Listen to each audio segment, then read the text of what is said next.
Good morning, everyone. Good morning, Joshua. Good morning. Welcome to Lies My Culture Told Me About the Christian Faith. As you know, in this class we've been talking about myths, false myths, dealing with all sorts of things, and a lot of the raw questions for this class has been from undergraduate students at USF, from things you hear in culture all the time, from even things I hear in this own church. In this church, every once in a while, someone will say something to me, and you know for a fact that it's a pretty deep myth, and so I think, okay, well, if there's some of us that have more background with these questions, then when we hear things in our midst that we know are false, then we can be yeast in the dough and help each other learn in different ways. So today is a myth or a falsehood that I hear quite a lot, and it's the idea that Christianity is a quote-unquote Western religion, which it's interesting to think about in itself, what that statement says. I think usually the value of that is that it's not a good thing when I hear it. Christianity is a Western religion, and we'll talk about what that might mean when people say it, but also the idea that Christianity is a dying religion, that Christianity is on its way out, and that other faiths are really taking over. So we see this in a number of places. I'll only talk about a couple. The Daily Beast tells us that Christianity is in decline, not because of a war on faith, as people say, but because of other reasons, because of a host of demographic and social trends, due to education, right? And you can think about who's writing this article. Well, when people receive education, they stop being Christian. Due to science, due to the sexual revolution, parenthetical feminism, due to many other things that point to outdated dogmas and nonsensical beliefs, this author says, that are no longer relevant in today's world. Right? So the reason why Christianity is on the way out is because it's no longer relevant. It's because it's nonsensical. It's because it's anti-scientific. Because it's anti-feminist. Because it's anti-education. Right? Because this author goes into same-sex marriage, goes into all kinds of issues that Christianity is outdated about. Thus, it's no longer relevant. The Atlantic says in this article, God's plan for Mike Pence, right, which is filled with a lot of interesting jabs. But the Atlantic says, well, this is making conservatives nervous.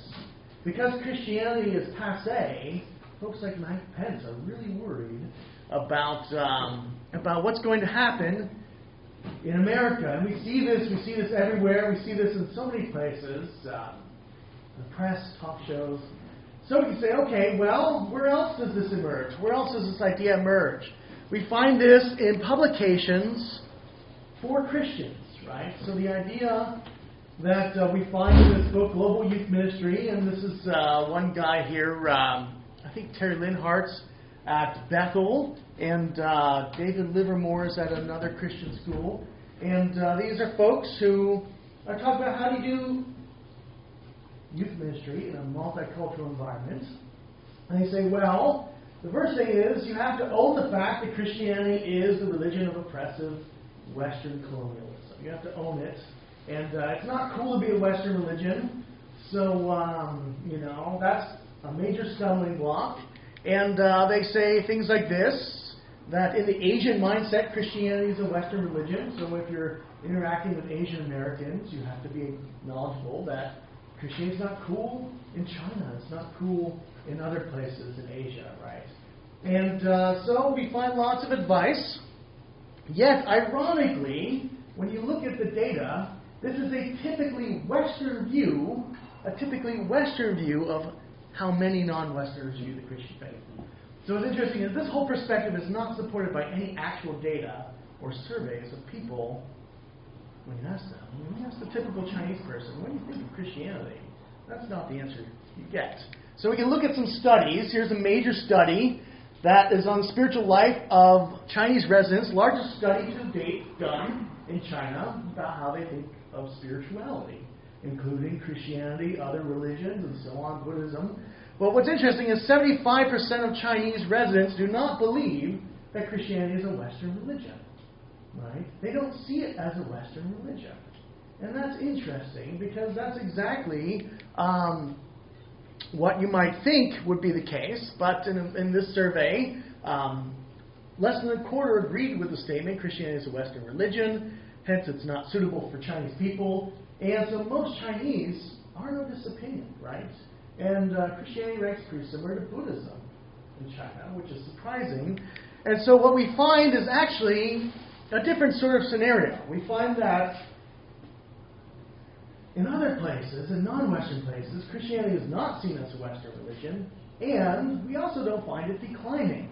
So we find that in the places that are not Western, in the global South, as Philip Jenkins calls it. Philip Jenkins is a professor at Penn State University, and has done a lot of research in this area. His book, The Next Christendom, is in its third edition, to rave reviews, lots of interesting research he does.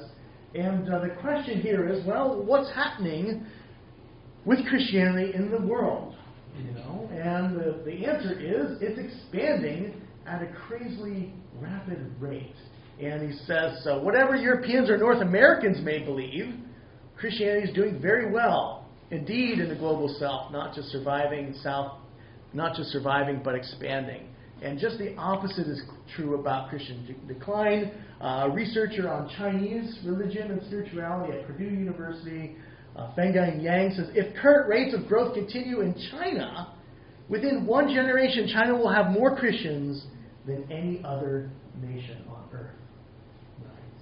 So China could be, within one generation, the Chinese could be the most Christian people group. And so when we look at these demographics, when we look at these trends, we find some surprising things, but what we don't find is decline. We find stability in lots of places, which is, kind of reached the stability in places like France and England. And, some places have some decline, but then there's growth, and you can measure what's creating growth. Interestingly, immigration is one of the main reasons that Christianity is growing in places. But other places, like Italy, have had revivals, but the revivals are not nearly as large as what you see in the global South. So much so that you look at something like Catholicism, you might think, well, Catholicism is a pretty Western religion, isn't it? It's based in Rome. But if you look at baptisms, even with a revival in Italy, we find that there were more Catholic baptisms in the Philippines in one country than France, Spain, Italy, and Poland combined. So you can think of very Catholic nations, traditionally, or even presently, right? Italy is the center of Catholicism, but the Philippines dwarfs Poland and Italy combined, Spain, and we can look at where is the heart of Catholic Christianity, and it's a toss-up, and some would say it's in Asia, some would say it's in Mexico, and some would say it's in Nigeria, right? And so what used to be the heart of Catholic Christianity, well, that's no longer the heart in terms of demographics, in terms of where priests are coming from. Interestingly, most of the new priests in Ireland are from places like Nigeria and Uganda and India, right?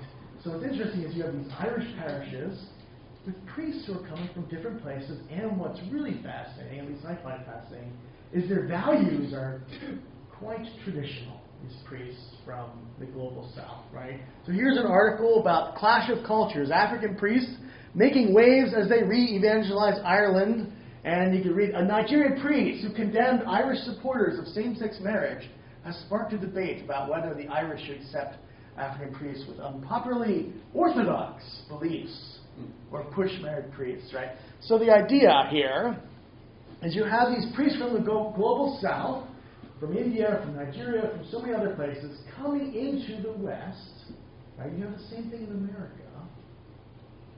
And they're much more conservative and quote-unquote orthodox, right, than the indigenous Western priests.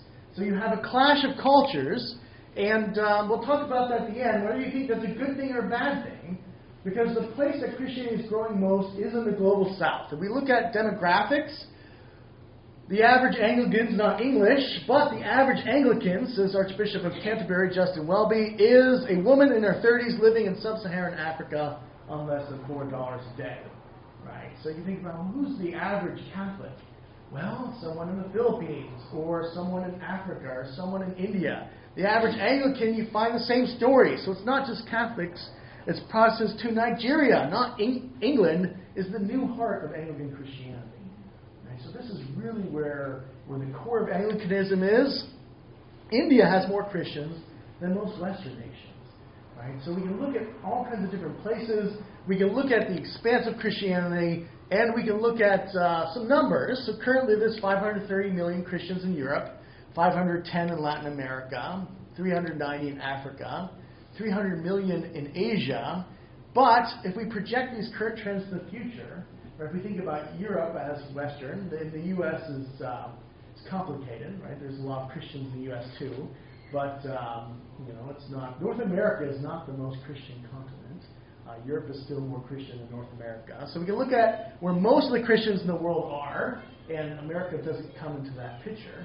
So we say, okay, well, if we project current trends in the future by 2025, the title for most Christian continent, the continent with the largest number of Christians, will be a competition between Africa and Latin America. Right? And that's 5 years from now, about. Right? 7 years from now. That's not a long time from now. And the trends have continued. But if we look into the future, right, we see 75% of the world's Catholics will be non-Western. And by 2050, 80% of Catholics in the U.S.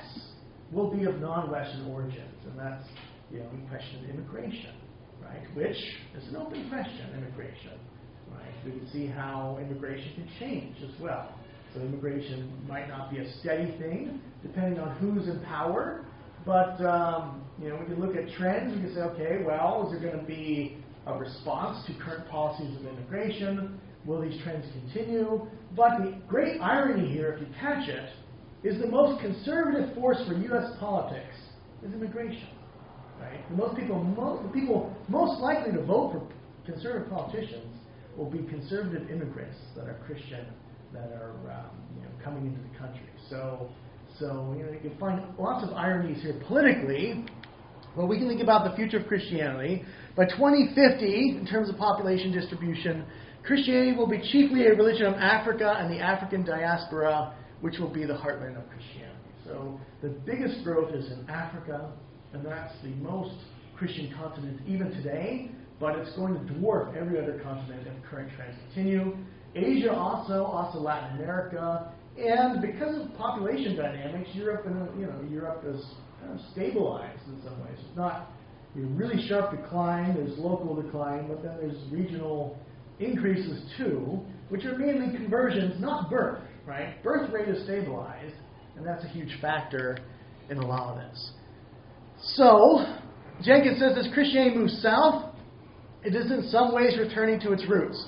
To use the intriguing description offered by Ghanaian scholar Kwame Bedikao, what we are now witnessing is a renewal of a non-Western religion. Right? So now that's an interesting statement. A renewal of a non-Western religion. Wait, we're saying that Christianity is not a Western religion? What does he mean by this? Why is he calling it a non-Western religion?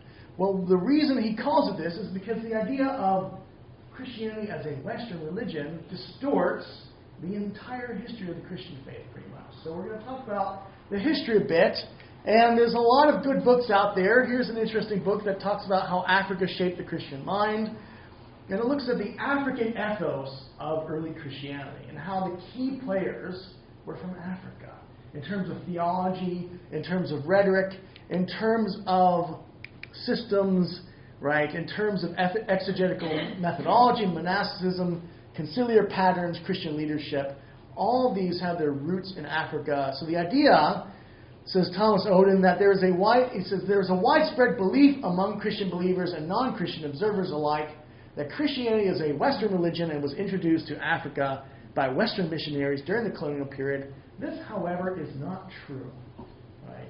Christianity has always been in Africa from the beginning, and has a very complex history, but it never left Africa. Right? So missionaries had a role in types of Christianity that re-entered Africa. Not to say that missionaries didn't have any role in the shape of Africa today, but the idea that Christianity ever left Africa is just false. Right? In fact, the Christianity that's going back to Africa was extremely influenced by early African Christianity. So when we think about, okay, well, what do we mean by this colonial religion that is, you think about, whether it's a force for oppression is a different sort of question, and we'll look into that in a different class. But we can say, okay, well, what's the roots of Christianity? We have the Roman Church, which is Latin. This is the Catholic Church. You might know the Eastern Orthodox Church, which speaks Greek, Russian, and is largely Eastern European. Some in the Near East. You may know of the Armenian Church in Armenia, right? If you've been driving to San Francisco recently, you'll see a 1915 Armenian genocide sign, and that was Turkey, who killed about 2 million Armenian Christians in the genocide. And we're trying to get Turkey to own up to that. And so that's a complex issue because Turkey's an ally, and we don't really put pressure on them. And so the genocides are bad, and we want to point that out, right? So these were Armenian Christians. There's Coptic Christians currently persecuted today. A large portion of the Egyptian community, for thousands of years, that's been steadily persecuted off and on, but a sizable minority. Used to be a majority at the time of Crusades. At the time of the Crusades, we talked about how there were many more Christians in Egypt than Muslims, and that was the case even for hundreds of years after that. It's only more recently that Egyptian Christians are a minority rather than a majority. But then we have Ethiopia. We have other places in sub-Saharan Africa as well. But the hub of Christianity in Ethiopia has never changed for 2,000 years. Ethiopian Christianity has always been strong. And this is an Orthodox church. And by the way, these are all churches founded by apostles. Right? I'm only mentioning these churches because they are clearly associated with the disciples of Jesus. Right? So there's other African churches too, but they don't have a direct continuity with someone who studied under Jesus. These are the ones who do. So these are the ones I'm going to talk about. All of them trace their history back to the 12 apostles. Eventually, all of them accept some version of the Nicene Creed, with some little differences that don't make any major difference in terms of phrasing. Right? There was an independent council in the East, in the Eastern Aramaic Church, in a generation after the Nicene Creed, and they approved it independently, so there wasn't political coercion regarding the acceptance of the Nicene Creed. And there's some theological differences. We talked about those in the previous class. That's online if you want to see it. Differences about what's atonement, what's salvation, what eternal conscious torment, hell. Questions like that. Lots of debate. But none of this is in the Nicene Creed, right? The Nicene Creed doesn't tell us exactly how Jesus saved us, just that Jesus saved us, right? So we can look at these churches. We can look at the people who found them. James Alphaeus went to North Africa. Matthew, the disciple Matthew, went to Ethiopia and Persia. Matthias went to Ethiopia. Jude went to Persia. Philip went to Armenia. Simon the Zealot went to Persia. Bartholomew went to Armenia, Persia, India, and Mesopotamia. And Thomas went to Persia, Mesopotamia, and India. There's actually good archaeology substantiating these traditions. There didn't used to be. There wasn't always good archaeology. There was lots of stories. But archaeology has supported Thomas in India now. So many folks think, there's good historical evidence. Thomas actually was in India. And so there's lots of interesting discussions about exactly what the disciples did. But then there's the local traditions which talk about how various churches were founded. Right? But they're similar to Rome. I'm leaving out Paul and Peter. We know they ended up in Rome. And others, Andrew ended up going north to, some sources put him in what would be Russia today. And so we're leaving out the Western and the Orthodox, the Eastern Orthodox folks. So we get a map that looks like this. If we look at what's going on east and south of Jerusalem, with Jerusalem as the center of the Christian world, we find several disciples in India, and these are folks that sent their disciples into China. Right? There's some traditions that maybe Bartholomew might have made it to China, maybe not. Those we can't really substantiate, but we can substantiate that their disciples went to China, and within the first 100 years, after within the first century, and then we can see folks who are in Africa, Northern Africa, Southern Africa, and these are all apostolic churches. We can see the Armenian folks too up there. There's Philip in Armenia, and Jude and Simon the Zealot in Persia. And so we get a different picture of Christianity than most of us might have learned about if you ever took a Christian history class. I know Christian history classes, I've taken many Christian history classes, not one of them ever talked about this stuff. Right? This is stuff I learned in grad school, but not from professors, from finding books that just by accident, pretty much, and then going deeper and deeper. And then, the wonderful experience of then telling my professors about the stuff, and now they teach it. Right? So now those same professors teach this stuff in the classes. And they're thankful for this information. Right? Books like Philip Jenkins' book, The Lost History of Christianity, and so many others have documented this. Sebastian Brock. We'll talk about some of the folks who write on this. The point here is the first Eastern Christian congregations emerged in Jewish communities of the Parthian Empire. These used the native tongue of Jesus. They spoke Aramaic. Right? So these are Aramaic-speaking Christians. The dialect is Syriac. So often it's called the Syriac Church of the East. They call themselves Nazareans, Galileans, and the Way. The Way is in the New Testament the first way the Christians describe themselves. In Acts 9:2, they call themselves the Way. And they call Jesus Yeshua. That's his Aramaic Hebrew name. They spoke Aramaic rather than Greek. They didn't speak any Latin. Their priests were called rabbis. Well, Jesus is called rabbi. Well, this is a Jewish teacher. It's very Jewish. Their churches were called kanishas, which is Aramaic for synagogue. And also, if you've ever had a kanish, it's a type of Jewish food. Everything kind of thrown together. It's a community of food, a kanisha, right? Synagogue means the same thing. Kept close and positive relationships with Jews in Asia. So these Christians were very pro-Jewish. And even if you look today, their look is a little bit more Jewish looking, you might say, than Latin Christians. Rabbis were always married, so that was something that they practiced. Orthodox priests were also married. Latin priests, not so much after a certain point, though Peter was married, interestingly enough. Communion retains a lot of the Jewish Passover Seder. It's called Holy Korbana, which is an offering or a vow you fulfill to God. And so we get a sense of who were these Christians. They're very Jewish looking. And we look at some individuals. Adai, sometimes in the West called Thaddeus. If you've heard of Thaddeus, Adai was a Jew who was born in Edessa, which is an eastern place of Rome, eastern of the Roman Empire.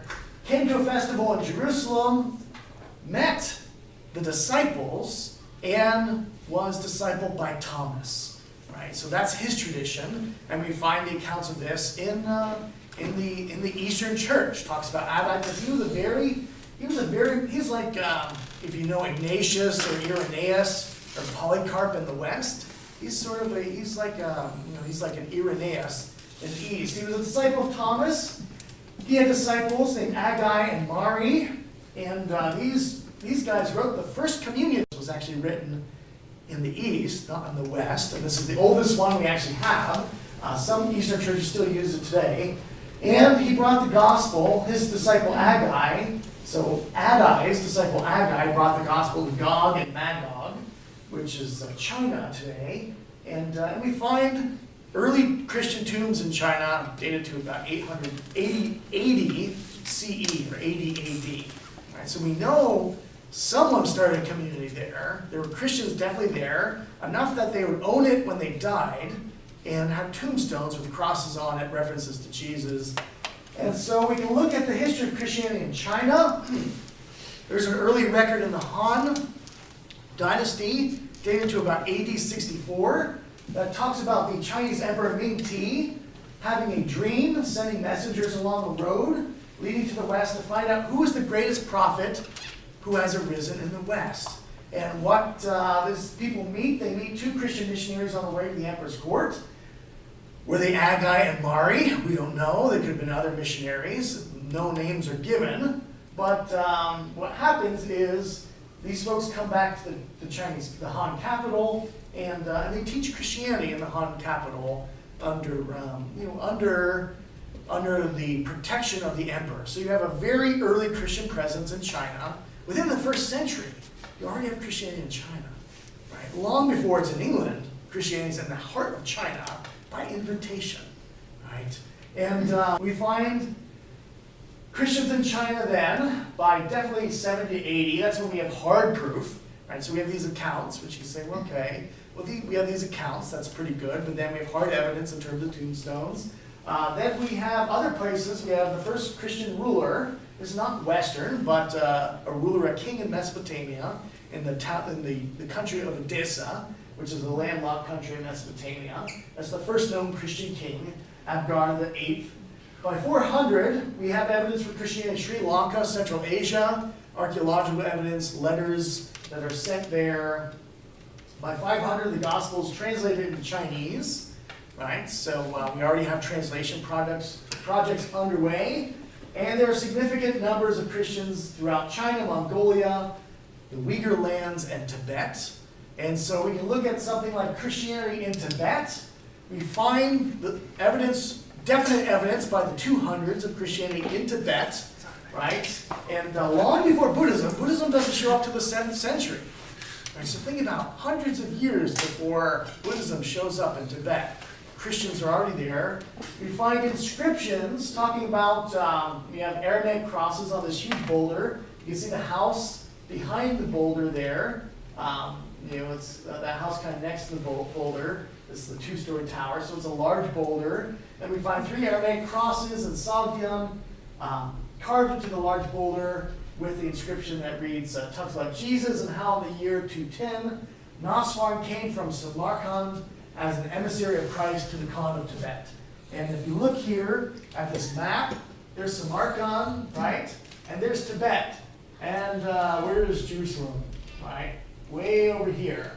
So you're thinking, wait, so places in current day Tajikistan are sending out missionaries to Tibet. So you have churches in Central Asia sending out missionaries to other places in Central Asia. Right? So these are active missionary churches within less than 200 years. You have all this missionary activity going on, and Christianity spreading throughout Tibet, having a huge impact in Tibet and other places, operating in multiple languages, not just Aramaic. And they did speak Greek, but they also spoke Persian, Turkish, Sogdian, Chinese, Sanskrit. Never spoke Latin. Didn't understand Latin even. Engaged in dialogues with other religions. There's Jews in these areas, so they're talking to the Jews. The Jews are their kinsmen. Right? The Jews are their kin, so they have very positive relations with Jews. But also talking to Taoists, Zoroastrians, Buddhists, Hindus, and Confucians. And eventually when Islam arose, many years later, right? We're talking about several hundred years after Christians are already there. Islamic folks start to show up, and then they dialogue with them too. But they made a significant impact on these other religions as they showed up. So in Tibet, several hundred years later, when you have a Christian community, you have many bishops actually in Tibet. We know there were several bishops, so there was a sizable Christian community in Tibet. Buddhist missionaries show up, and what do Buddhists do? They start looking like Christians, interestingly enough. So here we have, this is a Christian priest. This is a Christian Tibetan priest with in saffron, and there's other ones where they're wearing hats like this. And what's interesting is we know what liturgy they did. We know what the elements of the symbolism of these liturgies were, and pretty much Tibetan Buddhism took the symbolism, took the clothing, took a lot of the elements of Aramaic Christianity in Tibet and brought it right into Buddhist ritual. So things like a sacred meal of bread and wine, Tibetans still use today, that comes from the Christian liturgy. Several rituals they use, style of images, insignias, vestments, their brocade robes are very similar to what was used then. Their hats, their use of hanging incense burners, altar designs, prayer beads, use of holy water, butter lamps, we find first documented among these early Christians, right? And things, and the symbolism that goes along with them too, right? So what's interesting is you look at these early Tibetan Christians, and you find that they look a lot like Buddhists, but they were doing the same things hundreds of years before the Buddhists showed up, right? So there's a significant influence of Christianity on Buddhism in Tibet, and Christians keep moving east. Christians make it to Japan, clearly by the 400s, and by the 700s we have the first known Japanese ruler. We have Empress Komio, who's pictured there below, who embraced the Christian way. And Komio actually started a hospital for lepers, where she herself would wait on them, right? She would help them, and she's celebrated in Japanese medicine, but typically when she's celebrated, no one mentions she's a Christian, which is interesting, right? Because that's, we don't want to talk about that, right? Though it's pretty clear from the evidence that she is, ancient evidence pointing to it, and then, you rewrite history and things get written out in the books. But by 600 AD, we find Christianity in Ceylon, Burma, Korea, Southeast Asia, Indonesia, Java, and Sumatra.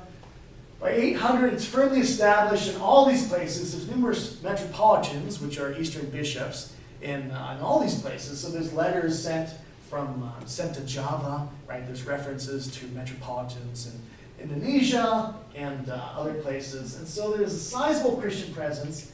And we find lots of fun archaeology, right? So this is my favorite example is from the Tang Dynasty in AD 638. Emperor Taizong issued an edict granting approval to the propagation of Christianity throughout the empire, right? So this is an emperor who wants Christianity to be propagated, and he writes it in this huge stone stele, this huge stone inscription, which I'll show you in the next picture.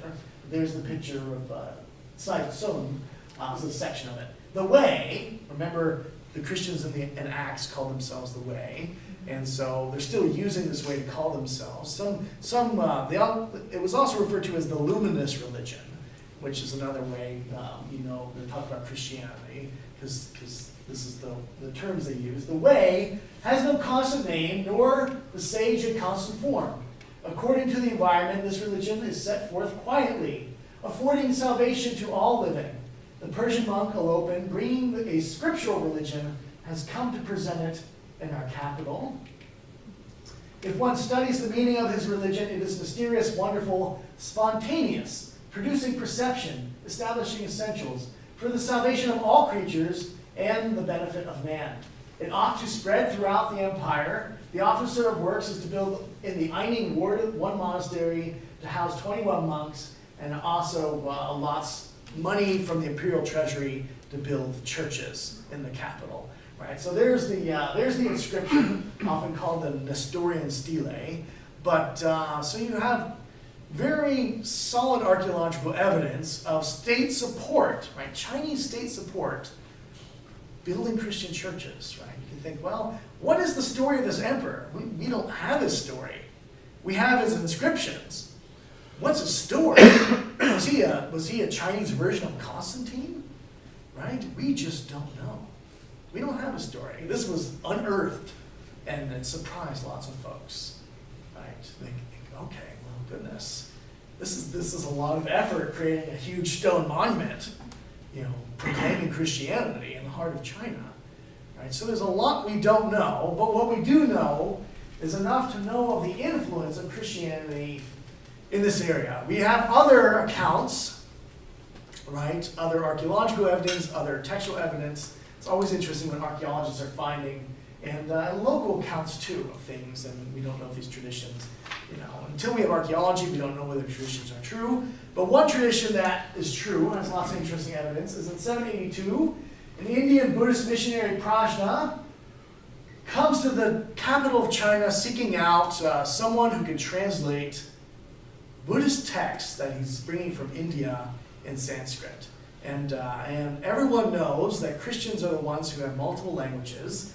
They still have Aramaic. They know, there's Christians in India, so these Christians are all multilingual. So people say, okay, Praj, now you should talk to this Christian bishop by the name of Adam. He can help you out. If anyone's going to help you out, Adam of Chang'an will help you out. So they start a 3-year translation project, a joint project between this Buddhist missionary and Christians to help him translate Sanskrit sutras into the language that can be read by the Japanese. Right? So think about this. And so this happens. The translations are taken to Japan, where they become the founding text of the most influential schools of thought in Buddhism in Japan.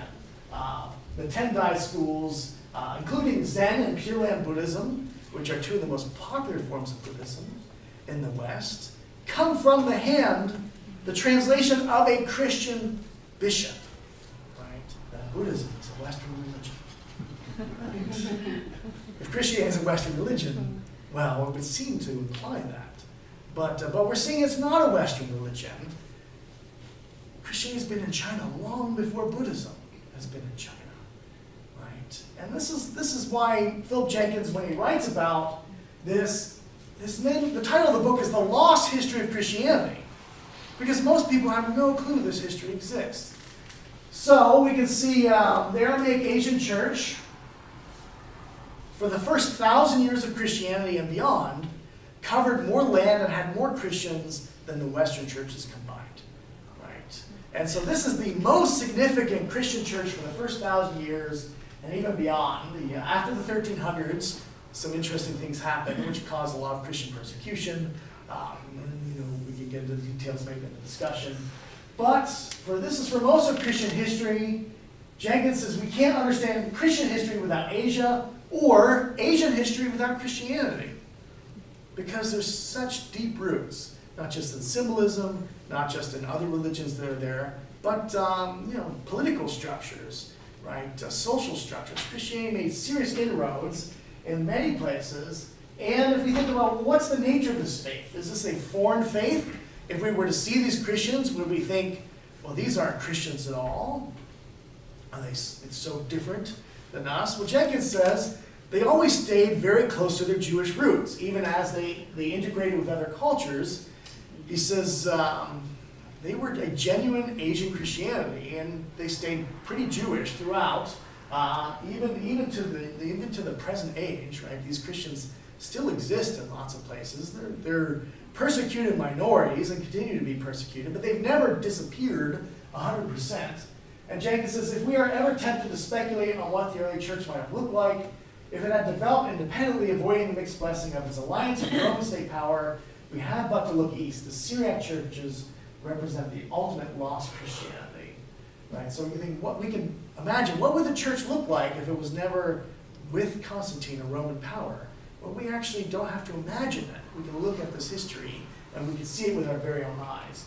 Sebastian Brock, who's a Oxford scholar on this church, and I would say he's the preeminent scholar in Aramaic Christianity. If you want to know about Aramaic Christianity in the East, Sebastian Brock is your guy. He's published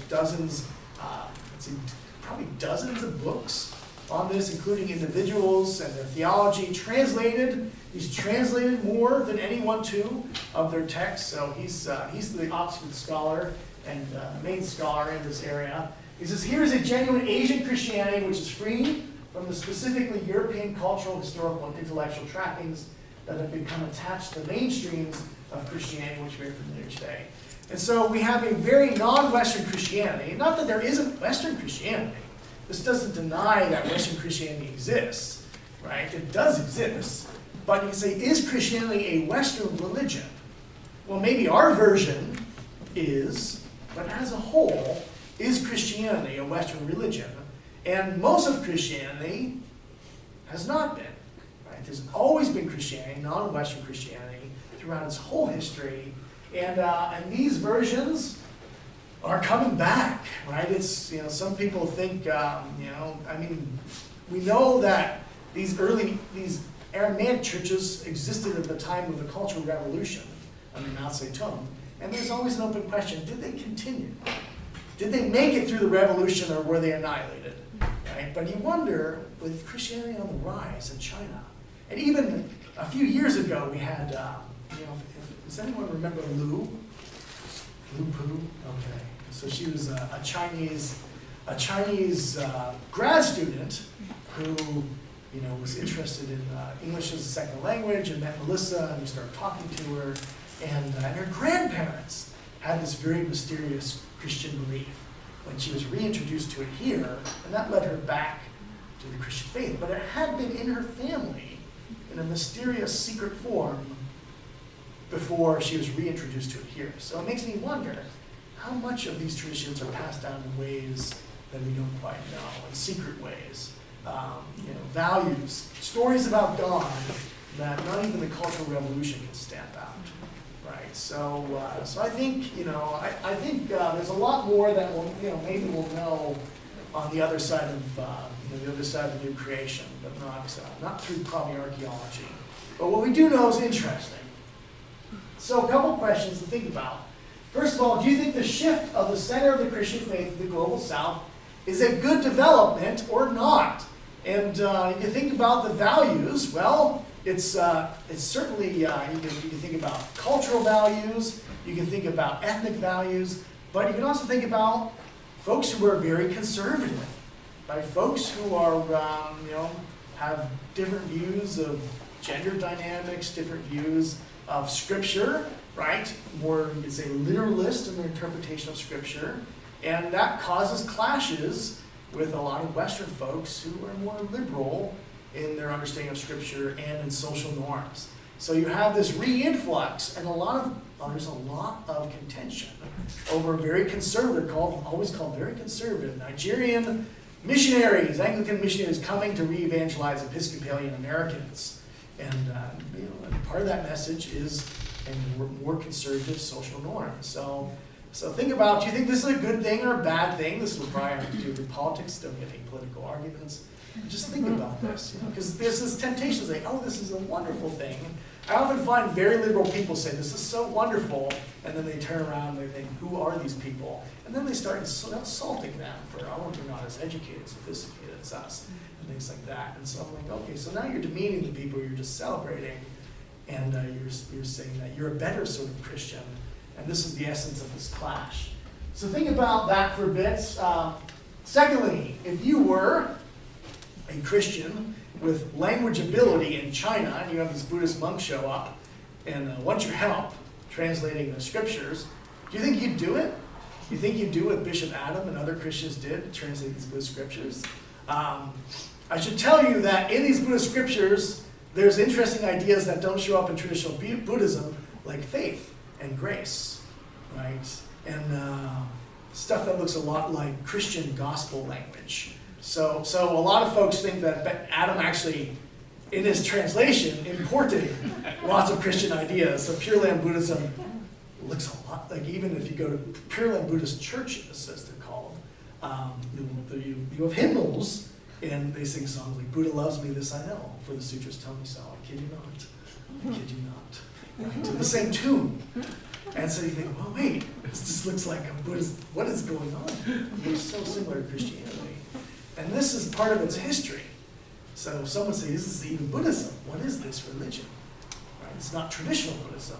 And that most likely has a lot to do with these translations. Would you do the same thing? Right? Maybe this is the way he was expressing the ideas. We don't have the original sutras, so we don't know. So we're just, you can judge it as you will, but we don't have them. And but think about what you would do in this situation, because I think it says a lot about the nature of this church. How should the existence of these other apostolic traditions change the way we in the West do theology? So we have all these other traditions out there, the global South, the ancient traditions, and we have their theology too, right? Which isn't always the same as kind of Western Catholic and Protestant. Like when you look at these theologies, you realize how Protestants are really just a version of Catholicism. And even though we think we're very different, we actually have a lot more in common than sometimes when we have theological discussions in completely different categories in ways that, for me, have challenged my thinking theologically. And but think about what should we do with that? What do you think we should do with that? Should it be part of the larger picture? should we treat them as equal authority? Right? Should we treat, if you like Irenaeus, should we also take Addai on board as one of our early church fathers? Should we be looking at Ephraim the Syrian and saying, yeah, that's as important as Augustine, so we should take him on board and treat them all more or less equally? Or is there something to continuing in our Western tradition as a Western tradition and say, no, our authority comes from Western traditions? So think about 3 questions. Let's spend some time in groups. Let's do 5 or 6 minutes. Then we'll